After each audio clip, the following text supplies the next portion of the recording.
Welcome back. You're watching Stockwatch with me, Simon Brown. Joining me to take your stock-related questions tonight, Devin from the Robert Group and Grant Nader from Benguela Global Fund Managers. Please be sure to send your questions. Email stockwatch@bdtv.co.za, SMS 41392, or on X using the hashtag StockWatch. Gents, thanks for your time today. Grant, let's start with you, and let's start with the set of numbers out this morning. AVI, the little stock that could. I mean, a special dividend, which was, that's always a cherry on the top, and we can maybe put I&J aside. But if you look at their peers, this was a standout set of numbers. Absolutely, really, really good set of numbers. They've always been a management team that's been very good at preserving margin, managing their costs, and willing to sacrifice a little bit of volume to preserve the margin and the brand. But here we've seen them grow volumes and preserve margin and grow margins, in fact. So just quite outstanding. I don't quite have the presentation's live as we happening today. So I'd like to hear whether those market share gains are sustainable. But absolutely fantastic set of numbers. Consistently the best management team out there. Yeah. Maybe Premier is getting close on that front, but it's still a bit early to say. But I take your point. Their business has always been, we want margins are what matter, because margins are cash and cash is real. If we look ahead a year, next year and a half, maybe to end of next year, in an environment with two-pot and interest rate cuts and lower inflation and all of that sort of good news, is there still opportunity here? Because a better consumer feeds directly into AVI. Yeah, absolutely. Remember, they have got a really good brand portfolio. The reason people shop down is because things are tough. So as things improve, as consumers feel a bit better, they want to reward themselves with a little bit, maybe a little move up the scale and get back to those brands they love. You saw Bakers do very well. The Snackworks did well. Obviously, the key was Entice, the drinks, the teas, the coffees. And there's a lot of premium within that category, even though it's a broad range from low to high price points. So I definitely think there's still room for them to recover years of tough market share, to be honest. We've been in a sideways growth environment for 6, 7, 8 years, and these guys have been fighting tooth and nail. This is the first time there's really been a reason to be optimistic about the outlook. Devin, your take on it? As I said, aside from the I&J, there wasn't much to look askance at. Yeah, I think that portfolio is doing exactly what you would want it to do as a shareholder. It's quality, it's diverse, and yeah, they've been managed to defend those margins. So, in a pretty hostile environment, if we just get the slightest growth uplift, which kind of filters into, consumer sentiment and improving consumer spend, yeah, then I think they're incredibly well positioned. And as Grant said, with that diverse portfolio and people kind of treating themselves, I definitely think you've got some nice possibility here with this portfolio. Let's move to some of the questions coming through. It was actually a question that came late on Friday, but still relevant. Richmond, Devin, let's say with you, it came under some serious pressure last week. I was on the beach, so I'm not sure that there was any news. I had a quick look. I couldn't see any. Is anything behind the Richmond sell-off, or was this just perhaps an opportunity, or still too rich?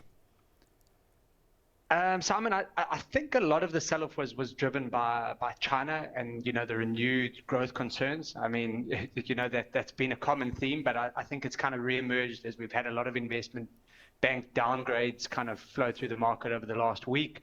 So at the top end of that consumer, possibly the luxury spending will be curtailed a little bit. I think that probably dented it a bit. I think luxury goods have somewhat come off the boil over the last little while. But my sense is that if we're going into a global environment led by the US of slower growth, not even recessionary environments, I think potentially the defensive characteristics of these luxury groups like a Richemont will give you that low beta play, will give you the ability to weather that slightly more constrained environment better. So yeah, I would say there's probably a bit of China jitters that pulled it down. Grant, your take on it, and if we look at luxury on a more global, there are others out there. In many senses, Richemont is perhaps the purer play, although it depends whether you bring a Ferrari or something into it. Your take on Richemont in particular, and perhaps luxury more broadly? Yeah, I think Look, luxury is struggling. I think they were over-earning, but what we've also seen is a bifurcation of the really strong brands and the poor brands, guys that haven't managed the brands. Burberry is a great example. That's been a disaster, the way they've managed their Gucci and some of those other brands. Whereas Richemont, LVMH, they've been fantastic. You've seen them come through, especially in the hard luxury for Richemont, the watches and the jewelry. They really have delivered. I think it's a great business. I think you should welcome the opportunity to buy it at reasonable entry levels. And as Devin said, hold it through the longer term. It's going to defend you in a tough environment, but it's also going to grow in a good environment. So I think luxury has a place, especially the upper end is far more defensive than the mid to lower luxury space, so the mid-affluent space. Yeah, I take your point on that. The rich seem a little more immune. Let's go back to markets from earlier. We had some results. Friday we saw City Lodge numbers. Today we saw Sun International. I got to say, a little stronger than I thought, although maybe I'm on the wrong side of the coin. Sun International, of course, also got the betting. What did you take of Sun International numbers? Grant, let's start with you. Yeah. Okay, sure. So, I thought Sun International numbers were good. And yes, they are carried a bit by the betting, but the betting is a growth area, not just here, but globally. So I think that's a nice cash flow, strong cash generator, nice underpin. And I also think they've got a nice property portfolio of resorts. And we've seen tourism growing. There's a lot going on in tourism. They're well positioned to capture that. And I think that's a bit of a differentiator from City Lodge, but we'll focus on Sun International for now. So I like it. I like the outlook. And I think there's still value there if you're taking a slightly longer term view. Let's go to Sun International. Grant to City Lodge. Grant will stay with you for a moment. The numbers, what stood out for me, they did that rights issue during the pandemic, and I think at the time the JSE referred to it as a massively dilutive rights issue. It was insane, but it's kind of worked, kind of fixed their balance sheet, kind of got the debt out of the way. A tougher second period though. Yeah, indeed. So yes, they have fixed the balance sheet, but the business structurally, I think, has lacked. It's been underinvested. The portfolio is perhaps a little old and tired. The positioning and the ability to capture market share, I feel like they are quite vulnerable to the Airbnb type of trends of the world. And so they need to innovate and re-energize that business. So you haven't seen them recover to the same extent as some of the other travel and leisure businesses. And I think that's partly something to do with it. So I think you'll do well enough there as the economy recovers, but it's not my preferred pick in terms of that space. Gotcha. Devin, let's come to you then. Sun International, good numbers. As you said, they got the betting. Sun International versus City Lodge? Sure. Look, so I think Sun International, you've got to cast your mind back to when COVID hit and how well this group did when literally their top line evaporated and they still had this big fixed cost base. Debt spiked, and they've really been doing well to tackle that and bring it down. Cash generation is back. And as Grant said, Sunbet really is an exciting area of the business. So I think they are well positioned for an upswell in tourism, which we are starting to see. City Lodge, I'm also less enamored on. I think also quite a high fixed cost base, but I think those occupancy rates are just naggingly not as high as they need to be profitable. And I agree. I think it could be the offering is just a little bit staid. Their locations are usually pretty good. Offering is pretty standard, but I think tourists have just far more opportunities at the moment.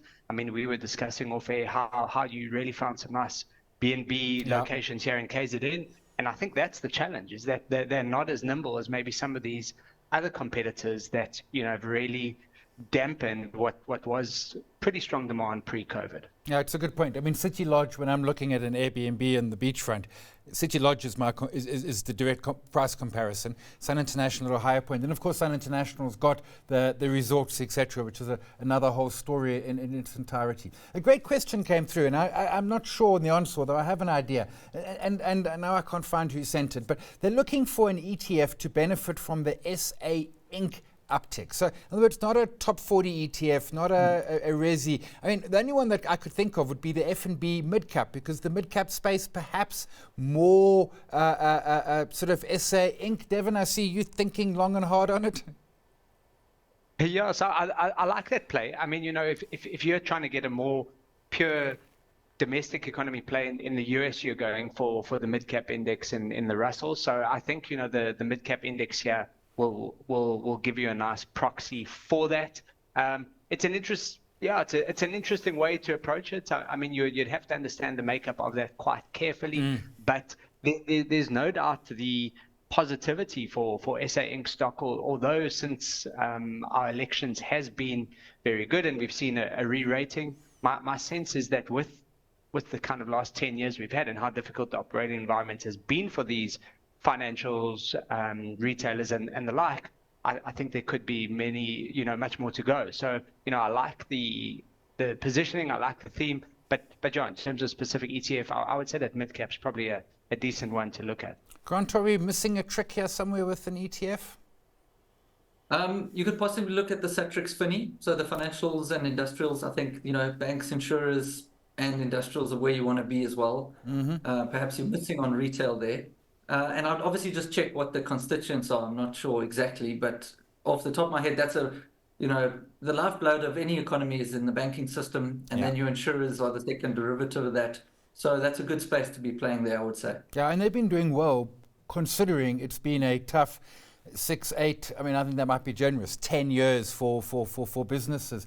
Before we go to break, PGMs, Grant, let's stay with you. I was having a look at the platinum and palladium charts this morning, and there's not much uglier out there. I mean, is this something which will turn one day, but let's wait for it to turn, or are you more aggressive or perhaps more bearish?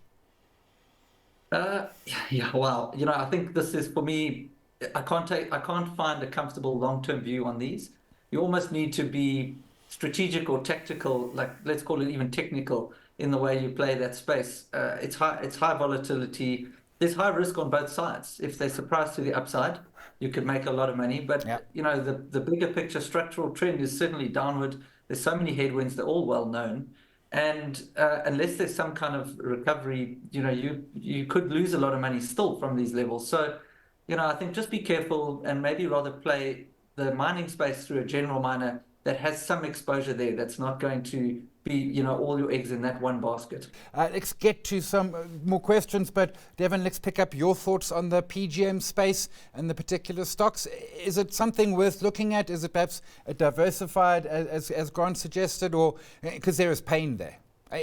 Anglo Platinum's dropping out of the top 40 in 2 weeks. Yeah, you're right, Simon. Massive pain, and I guess that's the risk with these single commodity producer counters. You just, you're intrinsically married to the price of the underlying commodity, and platinum really has had a tough old time of late. I think how I'm looking at it, if an investor is considering an investment into the platinum space, is your downside from here is probably limited compared to what the upside is, but the billion-dollar question is when does that turn? And the answer is I'm unsure of that. So still a lot of risk to have, but I think from a tactical perspective, you could look at some exposure there. I think the case for platinum is somewhat starting to strengthen. As we see in the EV market, where that predicted the death of platinum and catalytic converters in a few years' time. We're seeing a big move now to hybrids where there is still demand for that, and ultimately that industry will be undersupplied as there's just no investment going into the mines. So I think you can build a case there. Personally, we're going to stick with the diversified miner play just because we're not brave enough to call the timing on it. But I think probably a lot of the pain has already been taken. Yeah, I take your point. Someone asked me on Twitter if it was time to buy, and I pointed out I still have 10 fingers. I'm not that brave an investor or trader. Let's keep it local, pick and pay. Devin, we know the story, we know the numbers, we know the rights issue, we know that box is coming. We kind of know everything around it. And Sean Summers is probably, if anyone, best positioned. Is there still opportunity in pick and pay at current levels? So Simon, possibly. I mean, it's such a difficult one to call, right? But these leadership in our retail has changed through the years. Shoprite wasn't always the company that couldn't do anything wrong, and Pick n Pay was the leader for many years. So that can change. I agree with you that Sean Summers at the helm is probably the right appointment there. The problem with Pick n Pay is massively underinvested in the business for so many years and paying huge catch up in terms of the store formats, the look and feels, the distribution was an issue for a while. So can they do it? Yes, potentially, but they've got their work cut out for them. I think it remains to be seen. Even with the the multiple recapitalizations, I think the execution risk is high, and I think consumers have moved to a large degree, and I think it takes quite a bit to lure them back with such compelling offerings with others. Grant, part of the problem is that as Pick n Pay is catching up, ShopRite isn't standing still. I mean, I listened to some of the results commentary. I was reading it yesterday, and ShopRite is sprinting off into the distance.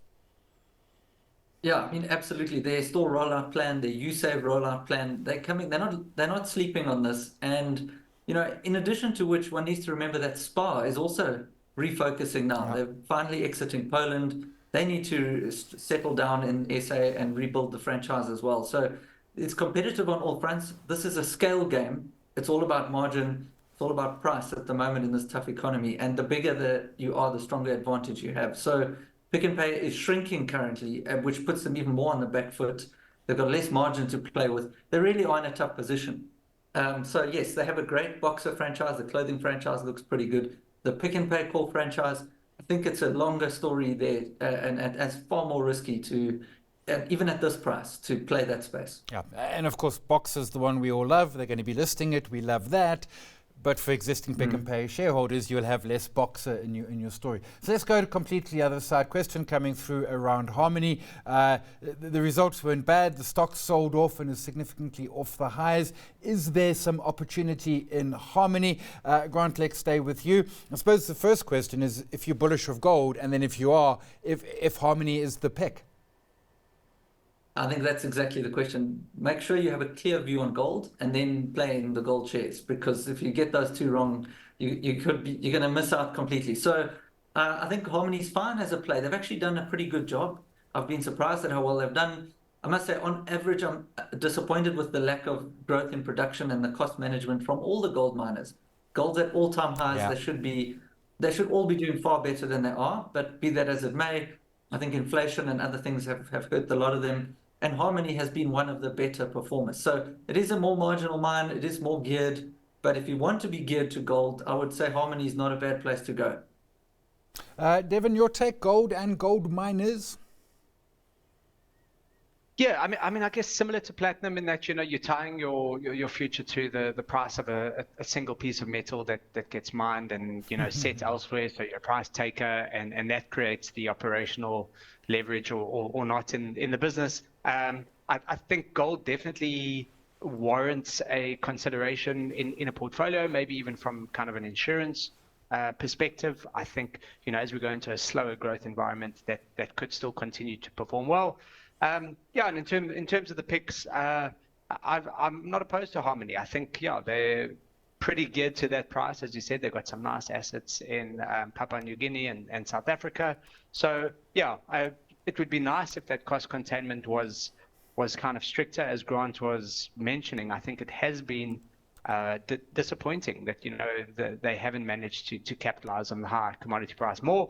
But that being said, Harmony not a bad pick in my opinion. Okay, we're talking diversified, but you're not talking this type of diversified. South 32, I got to say, every time I read a sense announcement for it, I'm either left thinking this thing is awesome, or I'm left thinking, wow, things are looking tough. Devin, South 32, I mean, is that one ever on your radar? Or is there some opportunity there? I mean, it is diversified, but of course it's not your classic large diversified. It's perhaps the more industrials.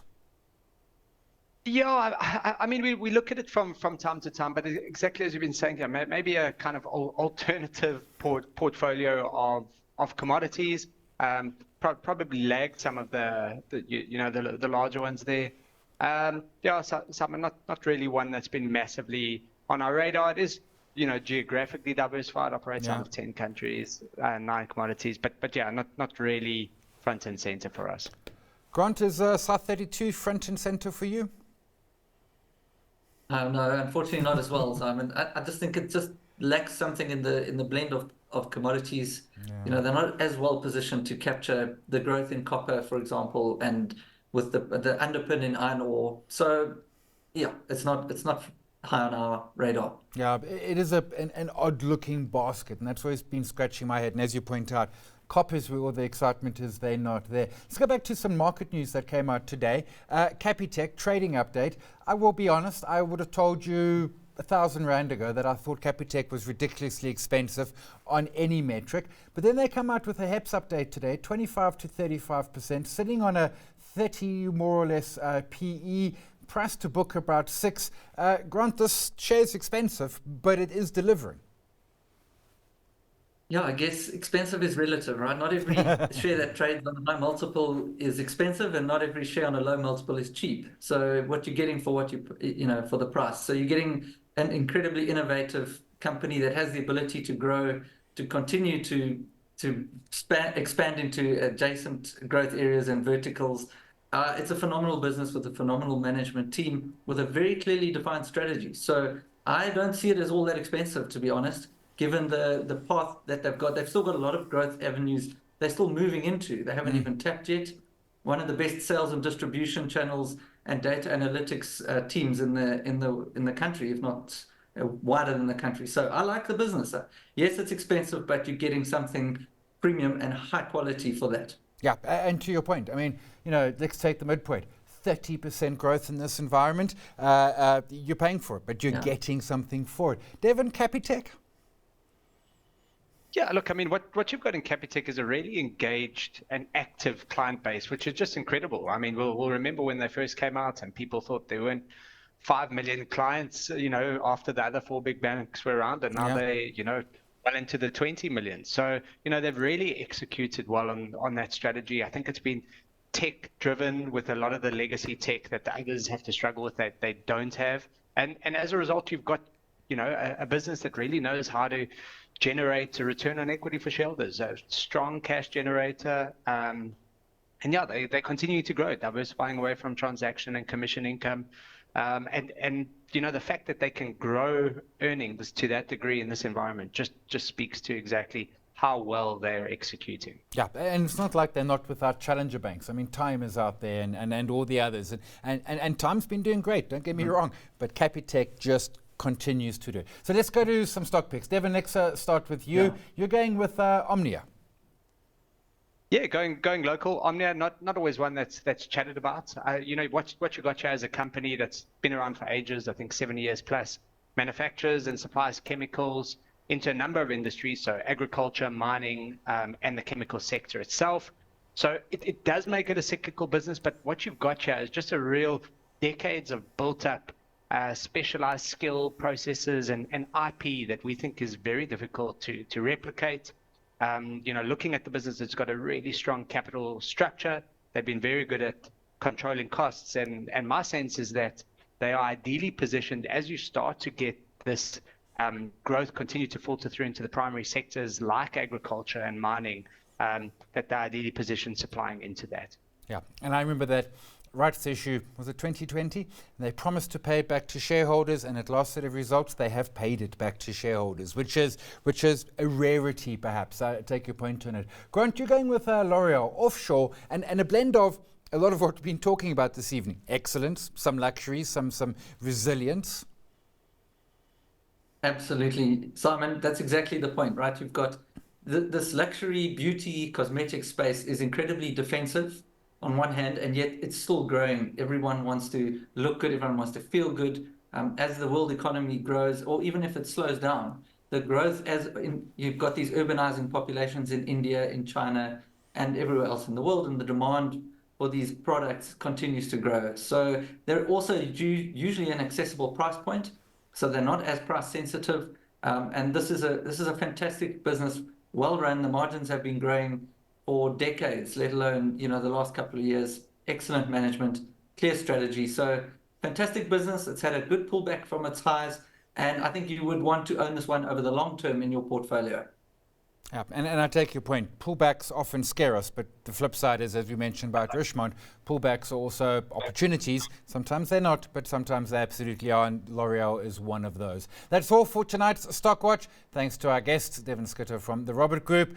He went with Omnia. Grant Nader from Benguela Global Fund Managers going with L'Oreal, listed offshore. Up next, The Close. Stay tuned.